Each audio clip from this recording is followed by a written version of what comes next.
Election commission نے 39 کا notification بھی کر دیا ہے, 41 کا ابھی تک پتہ نہیں ہے.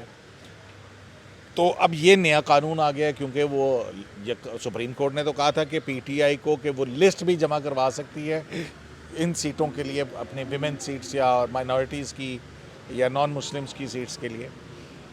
تو اب یہ قانون تو جو کہتا ہے کہ آپ کروا ہی نہیں سکتے ہیں. دیکھیں نا, تو اس کے بعد ایفیکٹ کیا آیا؟ تو سمپل سی بات یہ ہے کہ وہ نشستیں جن کا جھگڑا ہے وہ 23 نیشنل اسمبلی کی اور باقی صوبائی اسمبلیوں کی, وہ کہاں جائیں گی؟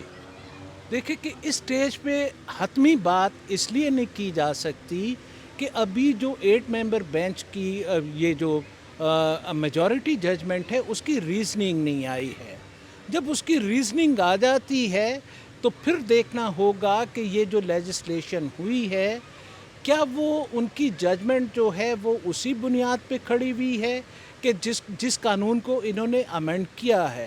اگر تو وہ ججمنٹ اسی بنیاد پہ کھڑی ہوئی تو پھر اس کا جو ججمنٹ ہے اس کا ایفیکٹ نلیفائی ہو جائے گا. یہ میں آپ کو بتا رہا تھا کہ ڈاکٹر مبشر حسن کے کیس میں بھی یہ بات جو ہے وہ NRO کیس جس کو کہتے ہیں میں ہوئی ہے کہ بالکل پارلیمنٹ جو ہے وہ ایفیکٹ کو نلیفائی کر سکتی ہے اگر وہ بیسس جس کے اوپر ججمنٹ کھڑی ہے وہ بیسس یعنی اس قانون کو جو ہے پارلیمنٹ امینڈ کر دے. تو یہ انڈیا اور پاکستان دونوں کی جورسڈکشن میں یہ بات موجود ہے.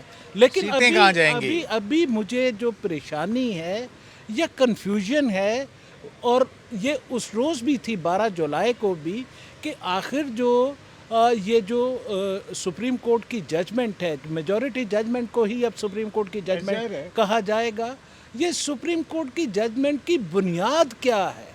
تو میری حیرانگی اس وقت تک قائم رہے گی کہ جب تک میں اس بنیاد کو دیکھ نہ لوں کہ آخر انہوں نے کون سی آئینی پروویژن, کون سی قانونی پروویژن, کون سے رولز کے اوپر اپنی ججمنٹ کی بنیاد رکھی ہے. تو جب وہ بنیاد سامنے آ جائے گی تو پھر اس قانون کو دیکھا جائے گا کہ کیا انہوں نے اس تمام بنیاد کو میٹ کر لیا ہے. سیٹیں کہاں جائیں گی؟ دیکھیں کہ اگر ایفیکٹ ختم ہو گیا, ایفیکٹ ختم ہو گیا تو پھر یہ جو اختلافی نوٹ ہے وہ کیا کہتا ہے؟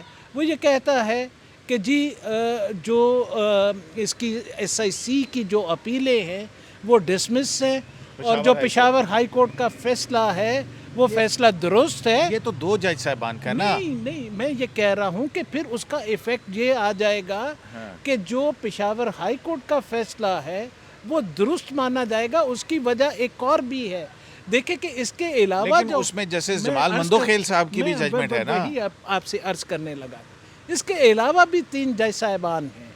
وہ 3 جج صاحبان بھی جو ہے وہ یہ کہہ رہے ہیں کہ پاکستان تحریک انصاف کے جو 39 لوگ ہیں کہ جنہوں نے اپنے نومینیشن پیپرز میں خود کو ڈکلیئر کیا ہوا ہے PTI کینڈیڈیٹ, وہ 39 ہم PTI کے مانتے ہیں. بھئی آپ کس بنیاد پہ ان کو PTI کے مانتے ہیں؟